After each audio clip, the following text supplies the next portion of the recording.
A very good morning, students. Welcome to our daily session of the Hindu News Analysis, in which we discuss important news articles which are important from the exam perspectives. So, moving on to the first article, first news of the day, which is related to the delimitation bill. So, basically, क्या है? Government is trying to bring delimitation bill in the parliament for discussion. So, as we know, monsoon session is going on, right? तो monsoon session चल रहा है. And opposition is every day creating a logjam in the parliament because they are asking कि एक तो NEET exam के जो ऊपर चीटिंग के जो पेपर लीक है उसके ऊपर डिस्कशन होना चाहिए, राम मंदिर थेफ्ट के ऊपर डिस्कशन होना चाहिए. देन दे आर आस्किंग कि ड्यूरिंग द स्टूडेंट प्रोटेस्ट जो पुलिस ने एक्सेसिव एक्शंस लिए और वायलेंस करा है अगेंस्ट द स्टूडेंट्स उसके ऊपर डिस्कशन चाहिए, राइट? तो उसकी वजह से they are what every day creating logjam in the parliament. तो उसके बाद yesterday what we have saw that the Ministry of Parliamentary Affairs has met the leader of opposition Mr. Rahul Gandhi and urged him कि let's आप discussion हो जाएगा आप जिन जिन बातों पे कह रहे हो, but let's give a favorable environment in the parliament so that important bills could be discussed. And उसमें one of the important bill which the government is likely to present in the upcoming week is the delimitation bill. So basically ये delimitation bill क्या होता है, right? तो इसको थोड़ा सा समझते हैं. Then what is delimitation bill and what are its purposes?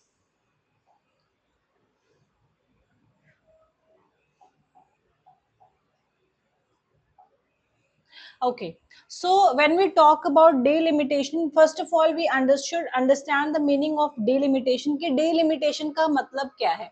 Delimitation commission कब बैठती है और इसका काम क्या है, ये सारी चीजें हमें समझनी है, right? What do you mean by delimitation? Delimitation का basically मतलब है that when I say delimitation, it means to limit something. And what you are going to limit? So for example, this is our India, right? So this is India, and what you have to do, एक commission बैठेगा जिसका नाम है delimitation commission, और वो क्या करेगा, वो डिसाइड करेगा कि देश में कितनी लोकसभा कॉन्स्टिट्यूएंसीज होंगी और कौन सी जो है वो कंट्री को क्या है डिफरेंट डिफरेंट कॉन्स्टिट्यूएंसीज में डिवाइड कर देगा, और ये डिसाइड करेगा कि कौन सी कॉन्स्टिट्यूएंसी में कितना एरिया आएगा. तो क्या है, वो पूरी कंट्री को क्या है कॉन्स्टिट्यूएंसीज में डिवाइड करेंगे, right? So this is whole country, country का पूरा एरिया, उसको they are going to divide into the different different constituencies. पहली बात ये डिसाइड करेंगे कितनी कॉन्स्टिट्यूएंसीज होंगी, नंबर ऑफ कॉन्स्टिट्यूएंसीज कितनी होंगी, राइट? अब फिर उनके क्या है, उनके डिवीजन करेंगे. डिवीजन कैसे करेंगे, they will draw it on the map and then they will decide कि कौन सी कॉन्स्टिट्यूएंसी में कौन सा एरिया आएगा, राइट? सो ये सारा काम किसका है, डिलिमिटेशन कमीशन का है. तो बेसिकली क्या है, they will what divide the countries into the constituencies, यानी ये क्या, यही कॉन्स्टिट्यूएंसी सीट्स हैं जिनके ऊपर बाद में क्या है इलेक्शंस होंगे, राइट? तो कितनी सीट्स लोकसभा की होंगी, राइट? अगर पूरी कंट्री की डिलिमिटेशन करेंगे तो क्या है, लोकसभा की कितनी सीट्स होंगी ये डिसाइड करना, कौन सी सीट का कितना एरिया होगा, राइट, वो डिसाइड करना, राइट? सीट्स कितनी होंगी और हर सीट का कितना एरिया होगा, कौन सी स्टेट में कितनी सीट्स आएंगी, तो ये सब डिसाइड करना किसका काम है, ये सब किसका काम है डिसाइड करना, डिलिमिटेशन कमीशन का काम है. अब ये जो सारी डिवीजन करेगी कि कितनी कॉन्स्टिट्यूएंसीज होंगी और कौन सी कॉन्स्टिट्यूएंसी में कितना एरिया आएगा, ये किस बेसिस पे डिवीजन करेंगी, तो याद रखना ये जो इसका बेसिस ऑफ डिवीजन क्या है, is basis of division is what, population. तो पॉपुलेशन के बेसिस पे वो क्या है कॉन्स्टिट्यूएंसीज में कंट्री को डिवाइड करेंगे, और ये डिवीजन इस तरीके से होगी कि for example this is constituency number 1 and this is constituency number 2. तो कॉन्स्टिट्यूएंसी 1 और 2 की जो पॉपुलेशन है, जितनी पॉपुलेशन 1 में आ रही है ऑलमोस्ट उतनी ही क्या है पॉपुलेशन कॉन्स्टिट्यूएंसी 2 में भी होगी. तो इससे क्या होगा, इट विल बी इंश्योर कि सारी की जो सारी कॉन्स्टिट्यूएंसीज है वो पॉपुलेशन वाइज क्या है इक्वली डिवाइडेड है, सो दैट हर एक वोट का वैल्यू क्या है, सेम रह रहा है। I hope the point is clear कि डिलिमिटेशन का काम क्या है, कंट्री को डिवाइड करना कॉन्स्टिट्यूशनल जो है टेरिटोरियल कॉन्स्टिट्यूएंसीज में, राइट। वो टेरिटोरियल कॉन्स्टिट्यूएंसीज क्या है, बेसिकली इन सिंपल वर्ड्स हम कहें तो उसको सीट्स में डिवाइड करना, जिस सीट्स के ऊपर इलेक्शन होंगे लोकसभा के, और अगर स्टेट की बात करें तो स्टेट असेंबली के, राइट। तो सीट्स में उसको डिवाइड करना है आपने जिसपे इलेक्शंस होंगे, एंड कौन सी सीट में कितना एरिया आएगा वो डिसाइड करना।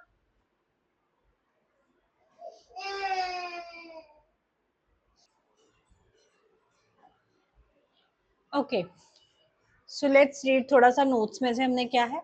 सो बेसिकली डिलिमिटेशन कमीशन का पर्पस हम समझ गए हैं। तो इसका काम क्या है, तो फिक्स करना, फर्स्ट टाइम तो फिक्स करेगी, और ये क्या है, रीड्रॉ भी कर सकते हैं boundaries of the territorial constituencies, किस किस के लिए, लोकसभा के लिए और स्टेट असेंबलीज के लिए, दोनों के लिए क्या है, ये रीड्रॉ करेगी मैप, किस चीज का मैप, कि कौन सी कॉन्स्टिट्यूएंसी में कितना एरिया आएगा, और कौन सी जो है कितनी लोकसभा सीट्स होंगी, कितनी स्टेट असेंबली सीट्स होंगी, किस सीट में कितना एरिया आएगा, और ये सब जो डिवीजन होगी कौन से बेसिस पे होगी, ये होगी पॉपुलेशन के बेसिस पे, राइट। ये सारी चीजें हमने डिस्कस कर ली। अब डिलिमिटेशन जो ये करने का प्रोसेस है, इसके रिलेटेड क्या कॉन्स्टिट्यूशन में कोई प्रोविजंस है, तो यस याद रखना, ये दो आर्टिकल्स बहुत इंपॉर्टेंट हैं। First is article 82 and second is article 170। तो क्या है आर्टिकल 82, क्या कहते हैं कि पार्लियामेंट को क्या है, parliament has to set up a delimitation act after every census. तो क्योंकि ये जो सीट्स की डिवीजन है किस बेसिस पे होनी है, पॉपुलेशन के बेसिस पे। तो जिस साल भी हम सेंसस कंडक्ट करेंगे तो हमें पता चलेगा कि पॉपुलेशन में क्या चेंजेस हुए हैं। तो एज पर दैट चेंजेस, उन चेंजेस को एडजस्ट करने के लिए, तो उन चेंजेस को एडजस्ट करने के लिए क्या, हर सेंसस के बाद क्या है, पार्लियामेंट को क्या बनाना है, डिलिमिटेशन एक्ट बनाना है। इस डिलिमिटेशन एक्ट के अंडर ही क्या बनेगी, डिलिमिटेशन कमीशन बनेगी, राइट। तो ये आपने याद रखना है। तो अभी क्या है, सेंसस की बात चल रही है, 2027 में सेंसस होने वाला है, राइट। तो इसीलिए क्या है, गवर्नमेंट अब फोकस्ड है कि वो डिलिमिटेशन एक्ट पास कर ले, और क्या है, जो नंबर ऑफ सीट्स है उनको क्या है कम ज्यादा जो भी करना है, तो अभी क्या ज्यादा करने के बारे में वो बात कर रहे हैं। तो पॉपुलेशन की जो चेंजेस है उसको एडजस्ट करना अकॉर्डिंग टू द सेंसस, ये किसका काम है, डिलिमिटेशन का कमीशन का काम है। और पार्लियामेंट को ये पावर कहां से आई है कि वो डिलिमिटेशन कमीशन बिठाए, तो this is given under the article 82। तो सिमिलरली क्या है, स्टेट असेंबलीज की सीट्स को भी रीड्रॉ किया जा सकता है। इसके लिए कौन सा आर्टिकल है, इसके लिए आर्टिकल 170 है। तो दोनों आपने याद रखने हैं। So I hope this is clear कि what is the meaning of delimitation commission and what is the constitutional basis for doing it. Then ये जो कमीशन बिठाएंगे इसकी कॉम्पोजिशन क्या होगी, ये भी इंपॉर्टेंट है हमारे लिए। तो फर्स्ट ऑफ ऑल याद रखना इस कमीशन को हेड कौन करेगा, तो this would be headed by a supreme court जज, चाहे वो कोई सिटिंग सुप्रीम कोर्ट जज हो या कोई रिटायर्ड सुप्रीम कोर्ट जज, कोई भी हो सकते हैं। तो it would be headed by a supreme court जज either sitting or retired, first thing. दूसरी बात, इसमें मेंबर्स कौन कौन होंगे, तो it will include which all members, तो it will include members like chief election commissioner होंगे इंडिया के, एंड देन क्या है, स्टेट इलेक्शन कमिश्नर्स होंगे, जो भी स्टेट्स बीच में कंसर्न है, राइट। तो उनके कंसर्न स्टेट्स के स्टेट इलेक्शन कमिश्नर्स भी होंगे, चीफ इलेक्शन कमिश्नर्स होंगे as member, and would be headed by a retired और अ सिटिंग चीफ, जो सिटिंग जज ऑफ सुप्रीम कोर्ट, ये याद रखना है। And then what are the powers of the delimitation commission, तो पहली बात ये डिटरमाइन करना, ये डिसाइड करना कि कितनी सीट्स होंगी, कितने कॉन्स्टिट्यूएंसीज होंगी, राइट। एंड कौन सी कॉन्स्टिट्यूएंसी की कौन सी बाउंड्री होगी, ये भी किसने डिसाइड करना है, ये भी डिलिमिटेशन कमीशन ने ही डिसाइड करना है। देन दूसरा ये आइडेंटिफाई करना कि उन सीट्स में से कौन सी सीट्स को क्या है, रिजर्व करना है, एससी और एसटी कैटेगरी के लिए, शेड्यूल कास्ट और शेड्यूल ट्राइब के लिए कौन कौन सी को रिजर्व करना है, ये भी किसका काम है, डिलिमिटेशन कमीशन का।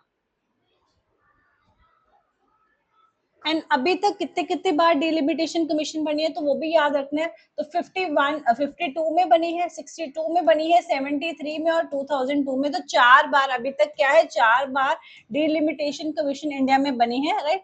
And adjusting the boundaries of the constituencies on the basis of census, तो जब भी सेंसस हुआ है उसके अकॉर्डिंग क्या है, ये बाउंड्रीज रीड्रॉ हुई हैं।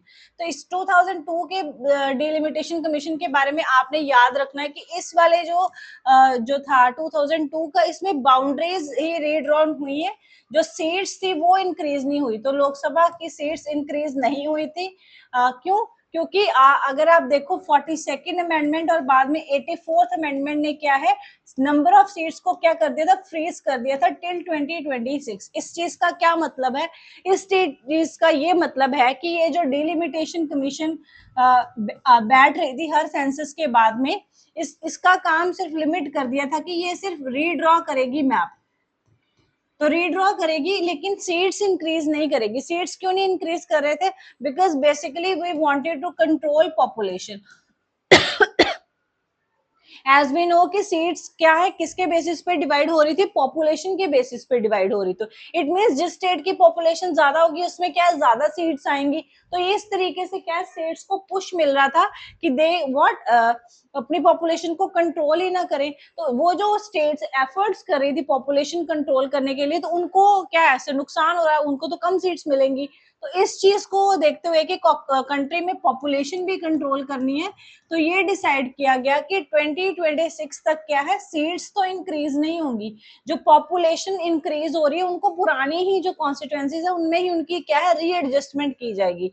तो इसीलिए ये 2002 का सेंसस था, इसने कोई सीट्स नहीं बढ़ाई, इसने सिर्फ रीएडजस्टमेंट करी बाउंड्रीज की कि जो नई पॉपुलेशन है उन्हीं कॉन्स्टिट्यूएंसीज में जो क्या है एडजस्ट हो सके। So I hope this is clear.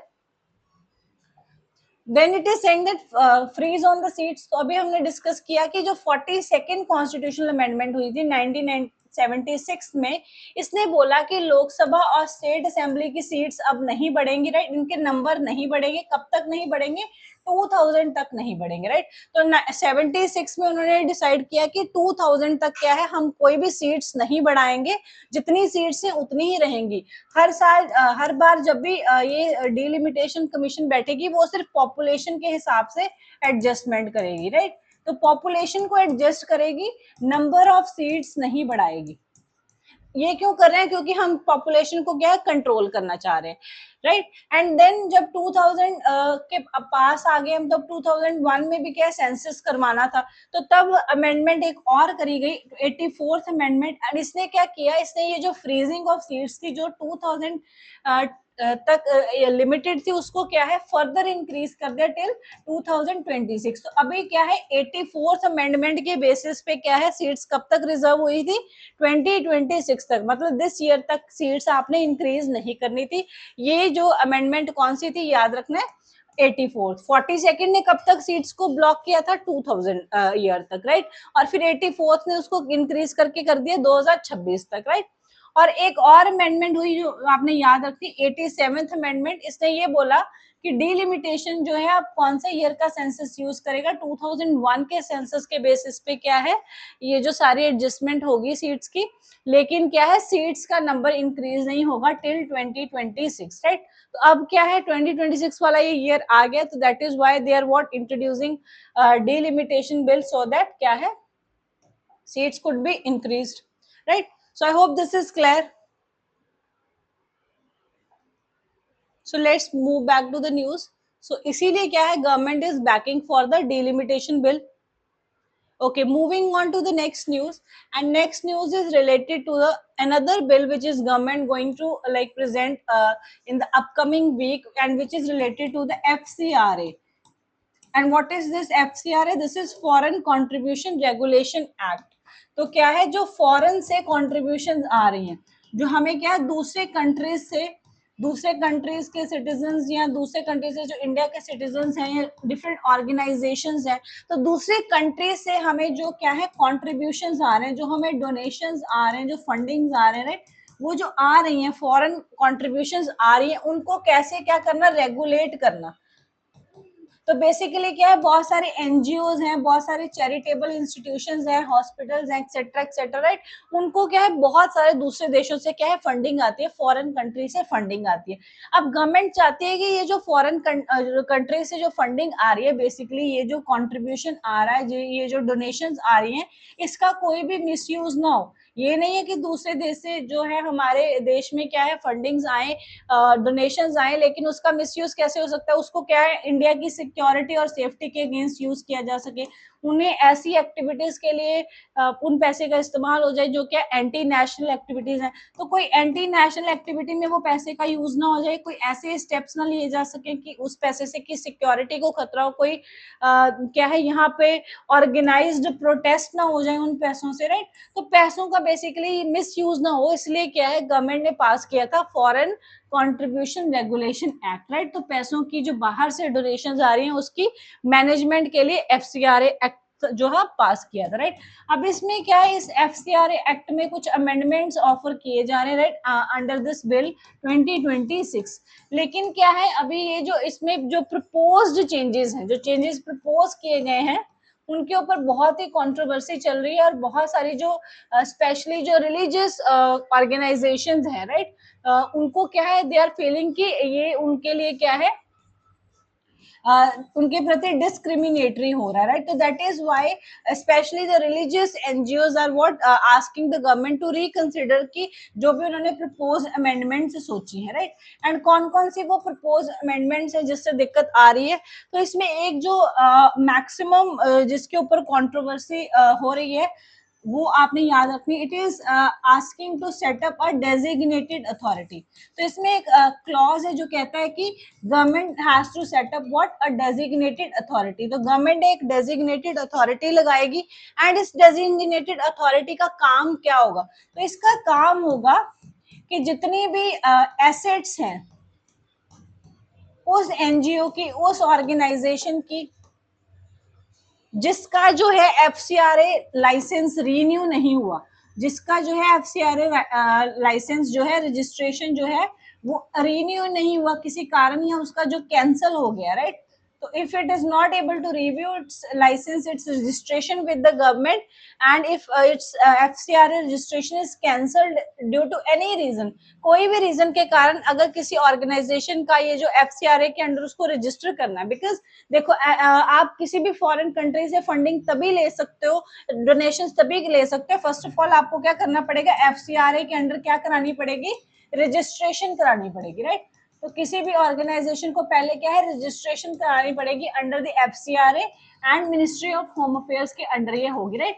And then they will check कि आप जेन्युइन हो या कुछ एंटी नेशनल एलिमेंट तो नहीं हो, राइट। तो उसके बेसिस पे क्या है, आपको रजिस्ट्रेशन आपकी की जाएगी, राइट। एंड ये रजिस्ट्रेशन क्या है, ये मैंडेटरी है। एंड अगर गवर्नमेंट को लगता है कि you are not doing right things, या आप जो गवर्नमेंट की प्रोविजंस है under the act, for example कि आपने ऑडिट डेटा पेश करना है, या गवर्नमेंट ने कुछ रेगुलेशंस लगाई हैं कि जो डोनेशंस का पैसा आएगा उनका कैसे यूज करना है, तो उसकी जो जो भी गाइडलाइंस है अगर आप फॉलो नहीं करते हो, तो वॉट एवर रीजन के कारण अगर आपकी रजिस्ट्रेशन क्या हो जाती है, कैंसिल हो जाती है इन केस, राइट। अगर आपकी गवर्नमेंट आपकी रजिस्ट्रेशन क्या कर देती है, कैंसिल, तो आपका जितना भी पैसा है जो आपको आया हुआ था थ्रू डोनेशन, राइट, वो किसके पास चला जाएगा, वो सारा चला जाएगा डेजिग्नेटेड अथॉरिटी के पास।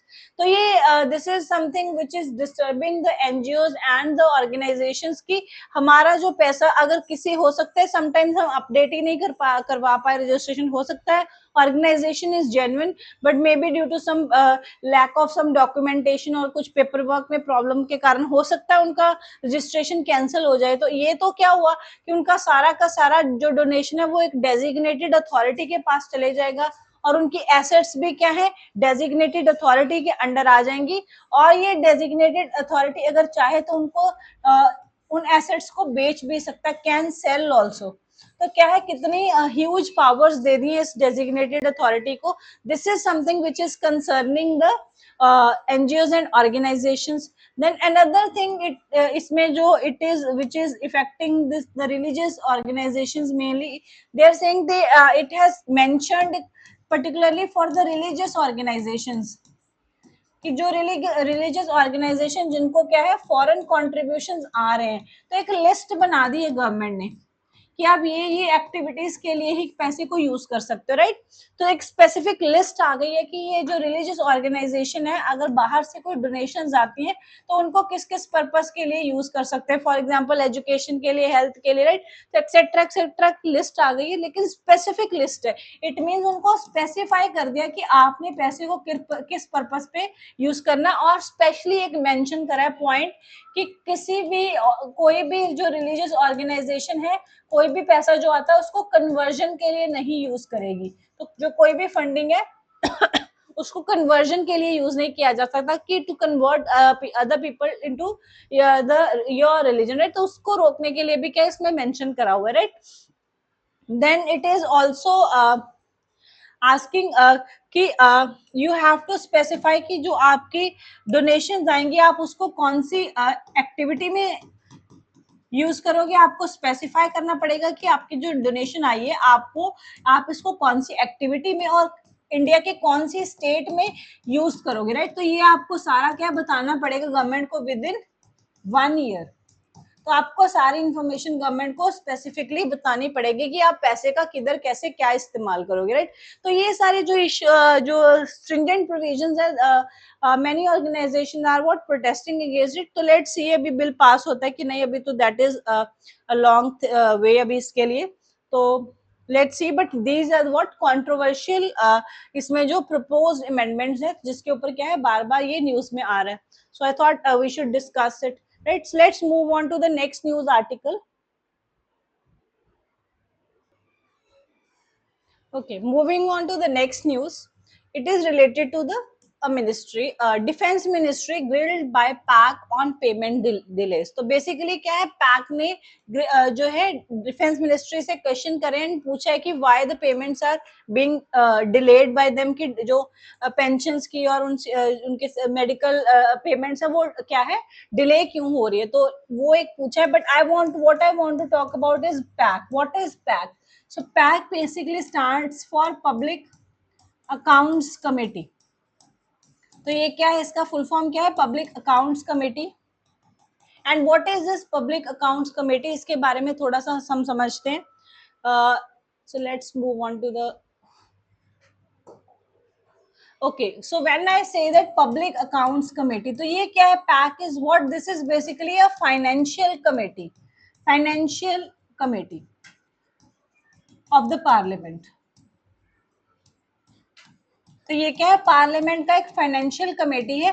एंड इसका काम क्या है, what is the work of this financial committee? तो ये चेक करना कि गवर्नमेंट को जो है, जो पार्लियामेंट जो मनी एलोकेट कर रही है, राइट, डिफरेंट डिफरेंट पर्पसेस के लिए, जो आप क्या है, आपको टैक्स पेयर की मनी एलोकेट हो रही है डिफरेंट डिफरेंट डिपार्टमेंट्स को, डिफरेंट डिफरेंट मिनिस्ट्रीज को, डिफरेंट डिफरेंट स्कीम्स के लिए, क्या उस जो मनी है उसकी जो यूसेज है वो एप्ट है? तो क्या उसकी यूसेज सही तरीके से हो रही है? क्या वेस्टेज तो नहीं हो रही? क्या जिस पर्पस के लिए पार्लियामेंट से पैसा लिया गया है, क्या उसी पर्पस के लिए क्या है पैसा यूज हो रहा है? कोई मिस यूज तो नहीं हो रहा? जितना रिक्वायर्ड है उतना ही यूज कर रहे हो, ओवर यूसेज ऑफ मनी तो नहीं हो रही है? सो बेसिकली क्या है, टू चेक कि क्या कंट्री में क्या है फाइनेंशियली दिस व्हाट द जो मनी की यूसेज है वो सही तरीके से हो रही है कि नहीं हो रही, उसको कौन इवेल्युएट करता है? इसको इवेल्युएट करता है पब्लिक अकाउंट्स कमेटी। और ये कमेटी क्या है, गवर्नमेंट जो पार्लियामेंट है हर साल बनाती है, राइट। एंड इस कमेटी में अब कौन कौन होगा, तो याद रखना, जो ये पब्लिक अकाउंट्स कमेटी है ये हर साल बनती है। इसका टेन्योर क्या होता है, 1 ईयर। तो हर एक साल के बाद क्या है, नई पब्लिक अकाउंट्स कमेटी बनती है। ओके, एंड इसमें कौन कौन मेंबर्स कितने होंगे, तो ये भी याद रखना है। इसमें कितने मेंबर्स हैं, इसमें 22 मेंबर्स होते हैं। So the pack consist of 22 members. And ये 22 मेंबर्स कौन कौन से, इसमें से आपने याद रखना 15 मेंबर्स कहाँ से आते हैं, लोकसभा के मेंबर्स हैं, और जो 7 मेंबर्स हैं वो कहाँ से आते हैं, राज्यसभा से। So basically this is what a combined committee of both the houses which checks the financial prudence, right? तो ये चेक करने के लिए क्या है, पैक बनाई जाती है and it what questions also कि पैसे की यूटिलाइजेशन सही से हुई है कि नहीं हुई, राइट। तो उस पर्पस के लिए क्या है, पैक बनाई जाती है। तो इसी ने इसको लगा होगा डिफेंस मिनिस्ट्री क्या है, पैसे तो ले रही है बट क्या उनका सही से टाइमली पेमेंट्स नहीं हो रही, तो इसके लिए क्या है, इसने डिफेंस मिनिस्ट्री से क्या किया है, it is what grilling this, it is asking question कि पैसे तो आपके पास हैं, आपके टाइमली पेमेंट्स क्यों नहीं हो रही, तो वो सब चीजों के लिए उन्होंने क्या पूछ रहे हैं। तो आपने पैक के बारे में थोड़ा सा याद रखना sir. So this was what I want to talk about PAC. Moving on to the next news.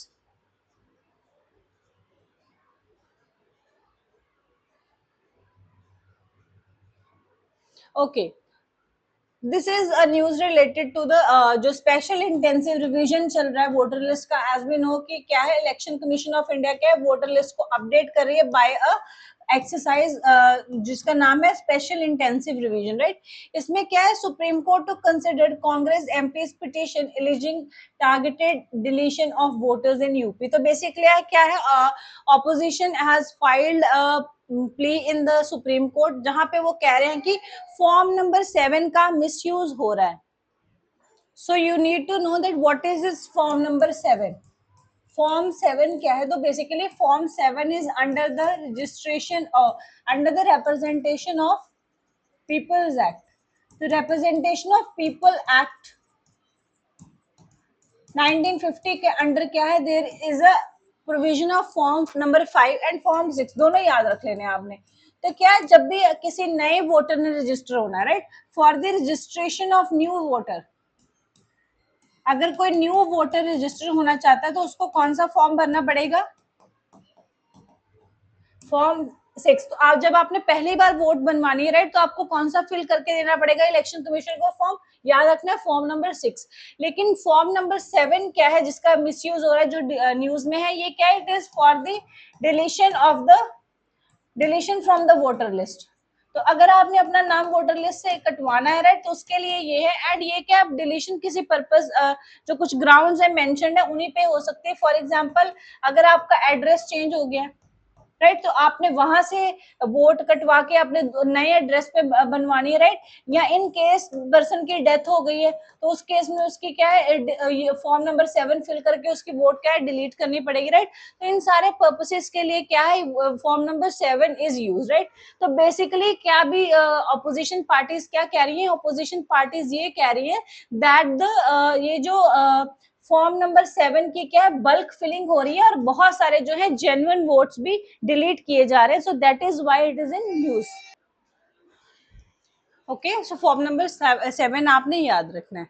So it is saying that form number 7 is what, it is a statutory mechanism under the registration of electors rules of 1960 intended to enable limited and bona fide objections to the inclusion of the names in the electoral rolls or deletion on narrowly defined grounds such as death or permanent shift of residence, right. तो उस case में क्या है, आप क्या है इसको under form number 7 you can go what go for the deletion of the vote. तो ये आपने याद रखना है।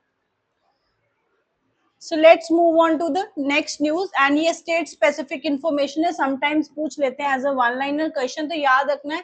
तो they can ask कि कौन सी जो state है उसने illegal mining के लिए क्या है, एक dedicated force जो है अपॉइंट करने की बात करी है। तो आपने याद रखना है, Bihar government has what decided that to curb the illegal mining and transportation and storage of minerals in the state, they are going to what hire around 1000 constables। तो क्या है, स्पेसिफिक ये एक फोर्स अपॉइंट करेंगे to this address this menace of the illegal mining in the states, right. तो ये क्या है, इसी पर्पस के लिए होगी, राइट। तो ये आपने याद रखना है कौन सी स्टेट का इनिशिएटिव है, this is the Bihar state. Then this is something जो काफी दिनों से न्यूज में बना हुआ है and it is saying that centre imposing E20 without any scientific assessment. तो अरविंद केजरीवाल की statement, it is saying that E20 is being imposed without any scientific investment and right. तो उसके बारे में दे आर सेइंग, तो वी नो दैट E20 के आसपास अभी क्या है, कंट्रोवर्सी इज रनिंग। E20 क्या है, इथेनॉल ब्लेंडेड पेट्रोल है, बहुत बार डिस्कस कर लिया है। इथेनॉल ब्लेंडेड पेट्रोल है जिसमें कितना 20 का मतलब क्या, it is 20% ethanol plus remaining 80% is what, petrol. तो इथेनॉल की ब्लेंडिंग कर रहे हैं हम, क्यों? क्योंकि हम चाहते हैं एक तो कार्बन इमिशंस कम हो, देन हम क्या कहते हैं, हमारा इंपोर्ट बिल भी कम हो। इंपोर्ट बिल कैसे कम होगा? क्योंकि हमारी क्रूड ऑयल की जो इंपोर्ट्स हैं अगर वो कम हो जाएंगी तो क्या है, हमारा इंपोर्ट बिल भी कम हो जाएगा, राइट। सो वो सब चीजों के लिए what the government is pushing towards E20, right. अभी E20 में कुछ इश्यूज आ रहे थे, वो भी हमने डिस्कस करे हुए हैं बहुत बार। एक तो माइलेज का इशू आ रहा है, देन क्या है, गाड़ियों क्या स्टार्ट नहीं होती एकदम से E20 यूज करके, तो वो भी क्या है, that issues also the citizen are facing. तो इसीलिए क्या है, इसके अराउंड भी कंट्रोवर्सी बनी हुई है, right. So let's move on to the next news, and this is also a state specific news जो आपने याद रखनी है. So Kerala set to launch project to improve police citizen ties. तो basically क्या है, Kerala government has decided that they are going to come up with the initiative My Police Station. And what is the aim of My Police Station? This My Police Station initiative is what it is aimed at making police people friendly and what more accountable and more accessible to the public. तो इस agenda के साथ क्या है, this my police station initiative is launch. तो पूछा जा सकता है माई पुलिस स्टेशन जो इनिशिएटिव है वो कौन सी स्टेट का है, तो आपने याद रखना दिस इज ऑफ केरला। अभी इससे पहले हमने एक और इनिशिएटिव किया है जिसमें क्या है, इलीगल माइनिंग को कर्ब करने के लिए क्या है, Bihar government is coming with a separate force. तो ये दोनों आपने याद रखने, state specific questions can also be asked, right. Okay, next is also related to a state specific event. So Karnataka government is in talk with the Anthropic on AI. So basically what they are, जैसे हम chat GPT है open AI का,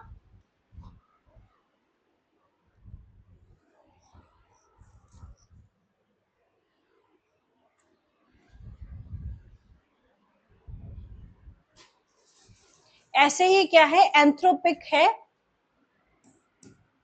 uh, and with an anthropic पे क्या है, there also chat gpt sorry, Karnataka government is what having talks with the Anthropic जो कि AI के फील्ड में काम कर रहे हैं, and they are what going to have a collaboration with them so that what they can also use this AI in the government के जितने भी इनिशिएटिव्स रहेंगे उस स्टेट के, राइट। तो गवर्नमेंट बेस्ड जितने भी वहाँ की वेबसाइट्स रहेंगी जो उनकी गवर्नमेंट की like in जो है government was what planning to what go for the adoption of artificial intelligence in the work, so have better governance, right?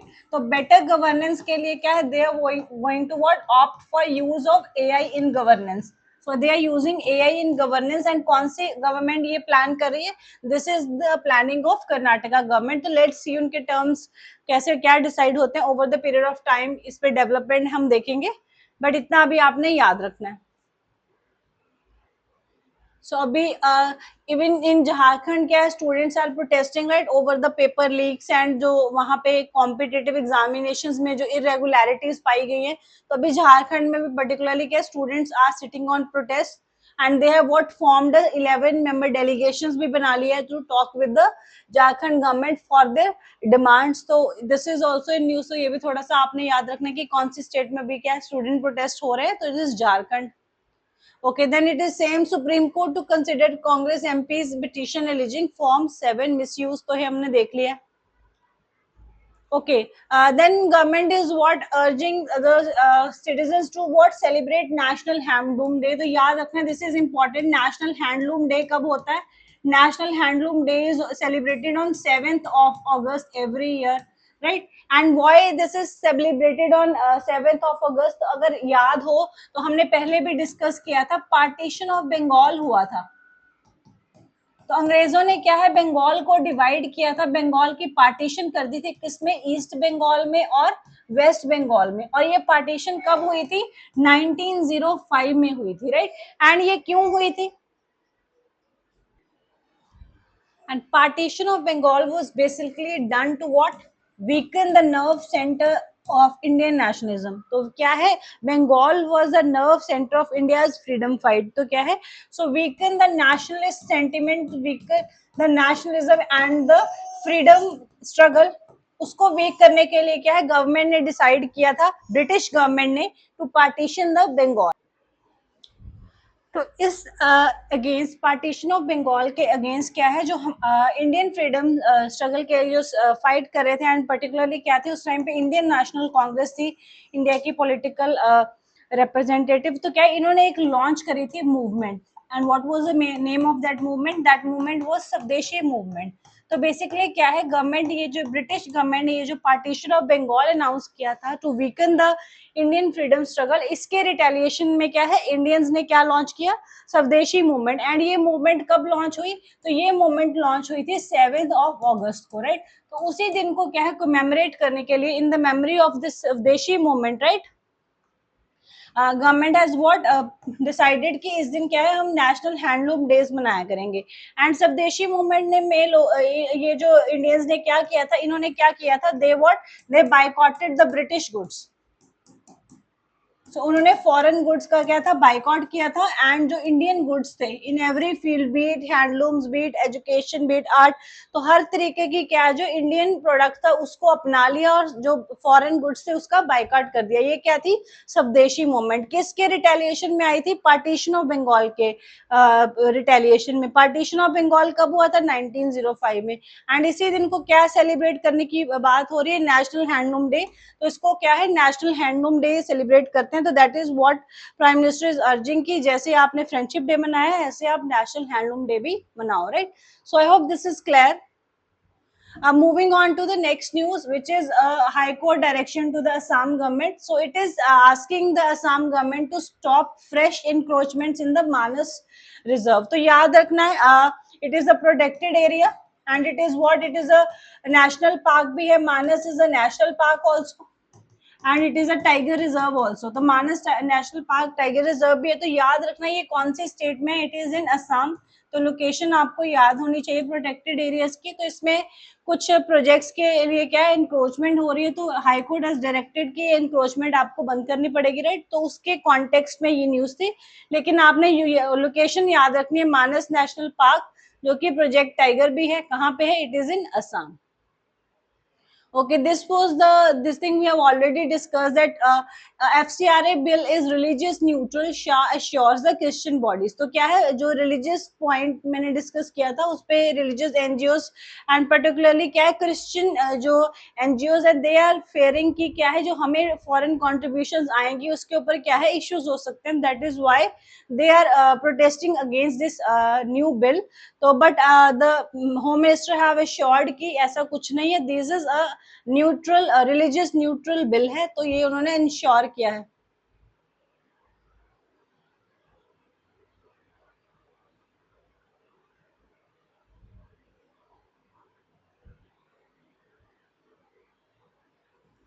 Okay, moving on to the editorial page. And today, this is a very interesting editorial about the ongoing USA and Iran crisis.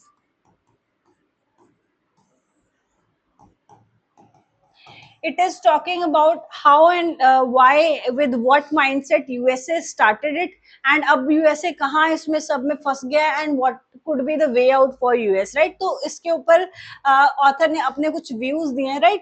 तो it is talking that कि जब 2026 की starting में, Feb में, जब USA ने और Israel ने मिलकर ईरान के ऊपर अटैक किया, और उसकी जो सुप्रीम लीडरशिप है, आयतुल्ला अली खमीनी की इसमें डेथ हो गई, तो उनको लगा कि like they have gone a step forward, and ये जो उन्होंने उनके ऊपर जो लॉन्च करे हैं अटैक्स, इससे क्या है, Iran will walk down in a few days.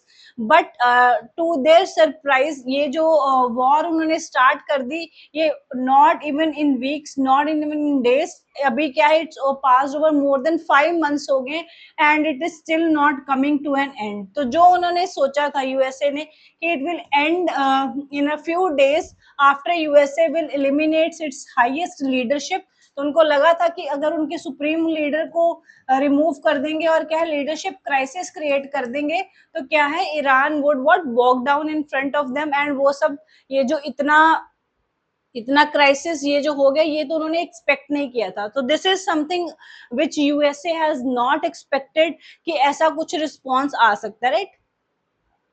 So then the editorial is saying that basically when USA launched this, USA and Israel has launched this war, they have launched with 4 principal objectives. तो attack करने के 4 major जो उनके objectives थे basically. तो first क्या था कि ईरान के जो न्यूक्लियर प्रोग्राम है उसको डिसमेंटल करना, तो न्यूक्लियर प्रोग्राम को खत्म करना, this was the first agenda. Second agenda was उनके मिसाइल सिस्टम को डिसमेंटल करना, राइट, दिस वाज द उनके में जो क्या है मिसाइल कैपेबिलिटीज है उसको खत्म करना।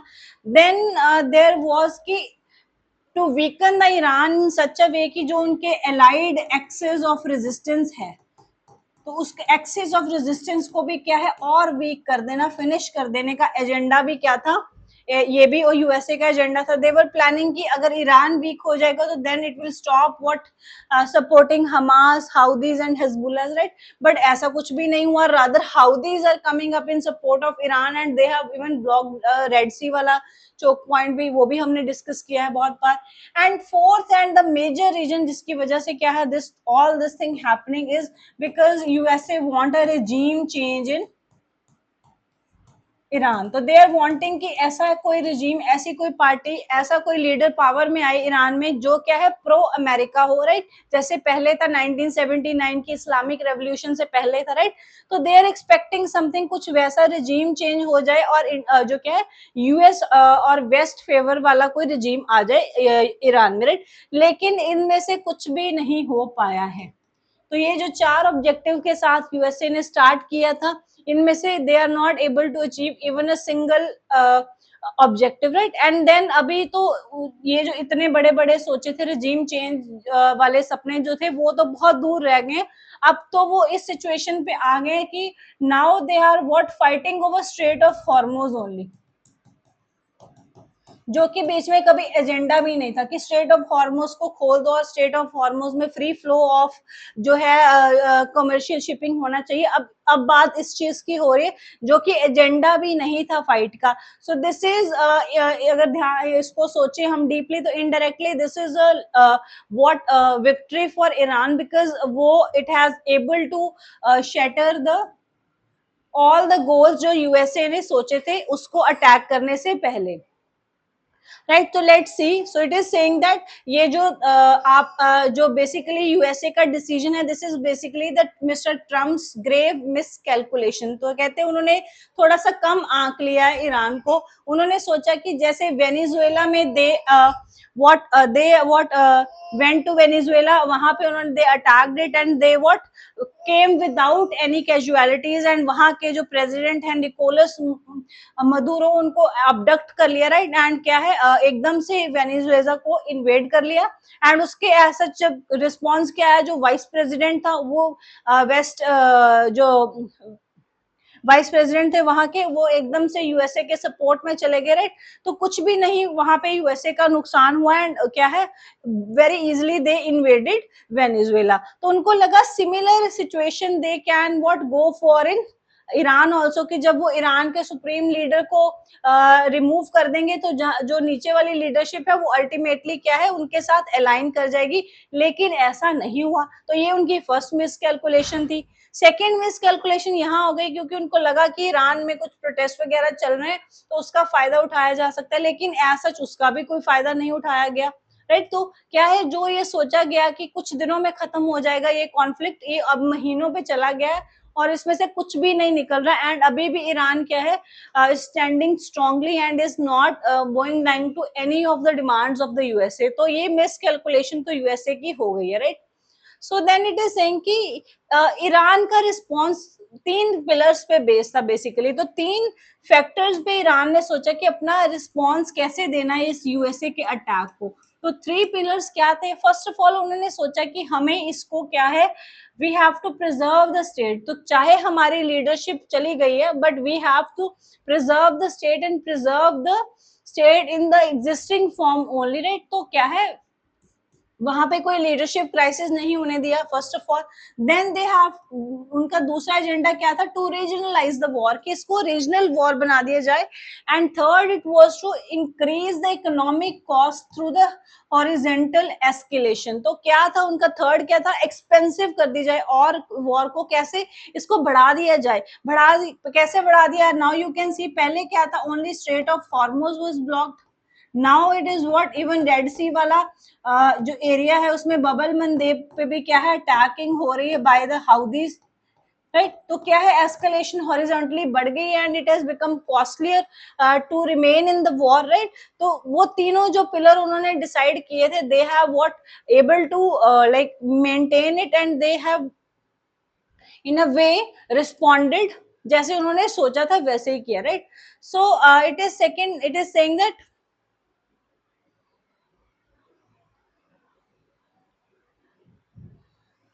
so Tehran shut down the Strait of Hormuz, which through which roughly 20% of the world's seaborne crude oil passed before the war. तो क्या है, 20% ऑफ द क्रूड ऑयल क्या है, इसी रूट से पास कर रहा है, स्टेट ऑफ हॉर्मोज से। तो उसको तेहरान ने बंद कर दिया। तो this was a message to the world कि अगर यूएसए अगर इस गल्फ में से क्या है, यूएसए अलाउ नहीं करेगा वर्ल्ड में ईरान का तेल बिकना, तो ईरान भी अलाउ करेगा कि इस रास्ते से कोई और भी तेल क्या बेच सके और उसको बेच सके, राइट। तो दिस वाज समथिंग जिसके रिटर्न में क्या है, यूएसए के पास कोई कॉन्टीजेंसी प्लान नहीं है। दे हैव नो प्लान कि अगर स्टेट ऑफ हॉर्मुज क्लोज हो जाएगा तो व्हाट दे विल डू। तो ऐसा कुछ भी नहीं हुआ, राइट। तो अल्टीमेटली क्या हुआ, जब स्टेट ऑफ हॉर्मुज काफी दिनों के लिए ब्लॉक हो गया, तो क्या है, यूएसए को डिसाइड करना पड़ा to what announce a ceasefire, right. And ceasefire announce तो कर दिया 8 अप्रैल के बाद, लेकिन उसके बाद भी क्या है, ईरान ने उनकी कोई भी टर्म्स नहीं मानी। तो फिर से क्या है, कभी ऑन एंड ऑफ दे क्या है, they keep on attacking USA. कभी कोई मिसाइल छोड़ रहा है, कभी फिर कह रहा है we are talking, deal is on the way, तो फिर से अटैक कर देता। This is happening over and over again. बहुत सारे यू टर्न्स अमेरिका लेने की कोशिश कर रहा है, but and why it is doing so, because the America somewhere is finding a situation जहां से क्या है, कुछ तो वो डिग्निफाइड तरीके से इसमें से निकल पाए, कुछ अच्छी डील साइन हो जाए ईरान के साथ, तो वर्ल्ड में ऐसे लगे कि हाँ मतलब ठीक है, यूएसए जो चाहता था उसने वो कर लिया। लेकिन ऐसा कोई डिग्निफाइड एग्जिट जो एग्जिट है अभी तक तो बिल्कुल भी दिख नहीं रहा है, राइट। सो एज सच क्या है, ये बहुत यूएसए के पॉइंट ऑफ व्यू से देखे तो USA has almost lost this war in the first phase only, right. And अभी क्या हो सकता है यूएसए के लिए, they have left with few good options. First of all कि वो ये इसको एक्सेप्ट कर लें कि yes they have not been able to achieve what they wanted, and क्या है, डिप्लोमेटिक पेशेंस दिखा के कोई डील साइन करके ईरान के साथ और इस कॉन्फ्लिक्ट से बाहर निकल जाए। One way is this, but इससे क्या है, दिस विल शो कि कैसे they are not able to do what they wanted to do, right. तो यूएसए वो भी ले नहीं पाता ना कि हाँ हम लोग कर नहीं पाए हैं। तो ये वाला ऑप्शन उनके लिए क्या है, सेल्फ स्टीम हर्ट होने वाली बात है, तो ये तो वो नहीं कर पाएंगे। देन सेकेंड उनके पास ऑल्टरनेटिव क्या है कि उसको फुल फ्लैश्ड वॉर में कन्वर्ट कर दें। लेकिन फुल फ्लैश्ड वॉर में कन्वर्ट करने के बाद इस चीज की कोई गारंटी नहीं है कि like they are going to what win the war और व्हाट। तो वो तो बात की बात हो जाएगी, तो फिर और ज्यादा लॉसेस बढ़ जाएंगे, राइट। और ज्यादा कॉस्ट इन्वॉल्व हो जाएगी। तो क्या है, अभी it is a very very situation जिसमें वो कह सकते कि वो दलदल में फंस चुके हैं, अब नहीं बाहर भी नहीं आ सकते और रह भी नहीं सकते। वो वाली सिचुएशन में क्या यूएसए अभी है। तो that is why every day they are saying different things and different statements जो आती रहती है। कभी कहते हैं सीज फायर है, कभी कहते हैं सीज फायर नहीं है, कभी कहते हैं अभी अटैक करेंगे, कभी उनको कोई अल्टीमेटम देते हैं। तो एक्स वाई जेड जो चीजें हो रही हैं वो इसीलिए हो रही है because they USA somewhere stuck in this situation. तो अभी कोई डिग्निफाइड एग्जिट नहीं मिल रहा है and they are looking for कि कोई अच्छी डील उनके और ईरान के बीच में साइन हो जाए कि वर्ल्ड लेवल पे कुछ थोड़ी सी इज्जत बच जाए, बट वो होता दिख नहीं रहा है। Okay, so the next editorial is related to the digital stamps जो इंडिया में चल रहे हैं, राइट, एंड उसके रिलेटेड हमने कल भी पढ़ा था that supreme court has what directed कि एसओपीज बनाओ आप, स्टैंडर्ड ऑपरेटिंग प्रोसीजर बनाए गवर्नमेंट, आरबीआई के साथ, आरबीआई, गवर्नमेंट और पुलिस और टेलीकॉम सेक्टर मिलके, ये सब लोग मिलके क्या है एसओपीज डिसाइड बनाएं और डिसाइड करेंगे कैसे ये जो इंडिया में जो साइबर फ्रॉड्स चल रहे हैं इनको एड्रेस किसे किया जाएगा, right. Then the editorial is giving the data कि हाँ काफी कम हुए हैं, अगर हम देखें 2024 में कुछ 1,23,000 के आसपास थे और इस साल क्या है 58,000 के आसपास हो गए, तो लाइक 1/3 तो डिक्रीज हुआ है। लेकिन then they are saying, talking another point, they are saying कि इसमें क्या है जब whenever we see all this crimes, तो एक तो ये फीलिंग आती है कि जो साइबर क्राइम के जो क्रिमिनल्स हैं वो they are one step ahead of the government always, right, and they use multiple ways and they use they mask their identity through the international routes, right. तो क्या है एक ये प्रॉब्लम है। Then there is a problem of very very low conviction, तो conviction rate बहुत कम है इस केस में, विच इज उसका भी एक रीजन है कि कन्विक्शन रेट क्यों कम है, क्योंकि ये जो सारा हो रहा है that is happening globally, out of India हो रहा है। आउट ऑफ इंडिया स्कैमर्स हैं, अब उनको कैसे कहां से ढूंढ के लाओ और कैसे उनको आप कन्विक्ट करोगे, तो दैट इज इशू। तो उसके लिए क्या है द आर्टिकल इज सजेस्टिंग कि इंडिया को क्या है डिप्लोमेटिकली अब आसियान कंट्रीज के साथ बात करनी चाहिए, सो दैट, क्योंकि मेजोरिटी ऑफ ये जो एक्सटॉर्शन रैकेट्स चल रहे हैं it is from Myanmar and Cambodia, तो उसको एड्रेस करने के लिए क्या है हमारे आसियान के साथ अच्छे रिलेशनशिप्स हैं, तो we can what put a diplomatic pressure on them कि आप इनको जरा कंट्रोल करो, बिकॉज इंडिया में क्या है इनकी वजह से बहुत ज्यादा क्या है साइबर और डिजिटल क्राइम्स हो रहे हैं, तो ये is something which is being suggested. And then the another article is related to the access paradox, so it is talking कि कैसे मेडिकल एजुकेशन में मेडिकल जो सीट्स है वो बढ़ तो रही हैं, बट उसमें पैराडॉक्स क्या है कि seats, number of seats are increasing in the medical education, number of seats have been increasing, but ये जो सीट्स है वो ये क्या है प्राइवेट कॉलेजेस में इंक्रीज हो रही हैं, तो जब प्राइवेट कॉलेज में इंक्रीज होंगी तो you know it is very very expensive, right. अब मेडिकल के फील्ड में if you are getting a seat in government college तो क्या है आप इट्स कंपैरेटिवली चीपर, लेकिन अगर आप एमबीबीएस कर रहे हो फ्रॉम अ प्राइवेट कॉलेज तो क्या है it is very very expensive, and क्या है दैट इज व्हाई एक पैराडॉक्स एग्जिस्ट कर रहा है कि चाहे तो मेडिकल एजुकेशन वाइडन तो हो रही है, बट क्या है it is not accessible to all, accessible to all नहीं है, and government should what take steps to ensure कि ये क्या है एक्सेसिबल टू ऑल हो। तभी क्या हम देखते हैं बहुत सारे स्टूडेंट्स क्या है दे मूव अब्रॉड, जैसे बहुत लोग क्या थे यूक्रेन में और रशिया में क्या है एमबीबीएस करने जाते हैं, वो उसका रीजन यही है बिकॉज इंडिया में गवर्नमेंट कॉलेज में हो नहीं रहा और प्राइवेट कॉलेज में इट्स वेरी वेरी एक्सपेंसिव, तो कर नहीं पा रहे। Then it is also talking कि government should also think of the कि कैसे जो है the salary which is being offered, जो रिवॉर्ड्स उनको गवर्नमेंट लाइक सर्विसेज में मेडिकल सर्विसेज में मिलते हैं वो comparatively when compared with to the क्या क्या अलाउंसेस और क्या क्या बेनिफिट्स उनको क्या सैलरीज मिलती हैं प्राइवेट सेक्टर से, अगर उन दोनों को कंपेयर करते हैं तो उसमें बहुत फर्क है। तो गवर्नमेंट को उस गैप को भी एड्रेस करने की जरूरत है और गवर्नमेंट को क्या है मोर एम लाइक इंस्टीट्यूशंस खोलने की जरूरत है, सो दैट क्या है increase number of cheap seats are available, because India में अभी there is a dearth of good specialist doctors, तो उसके लिए क्या है government need to step in, so this is what the editorial is talking about.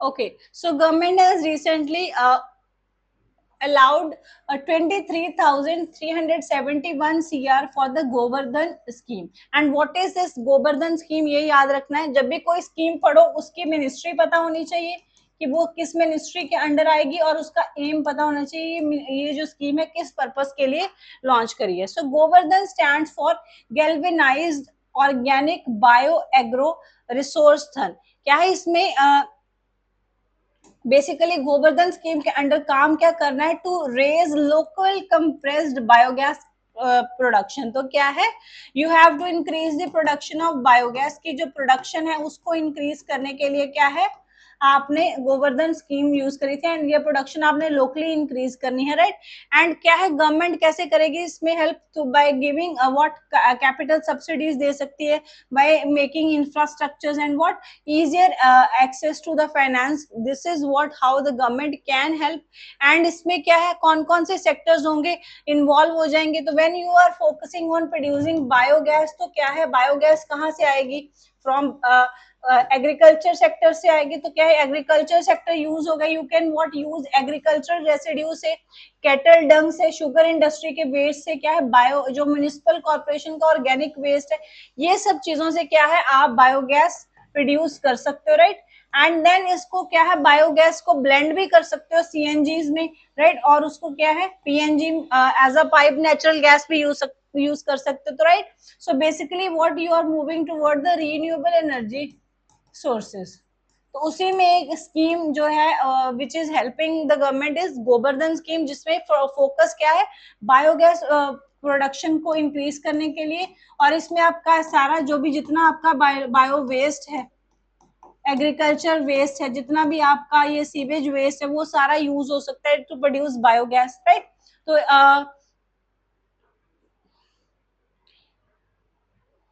उसके लिए government ने क्या है, इस साल की जो उसकी बजटरी आउटले है उसको रिलीज कर दिया। तो that is why this scheme was in news, right. So इसको आपने याद रखना है।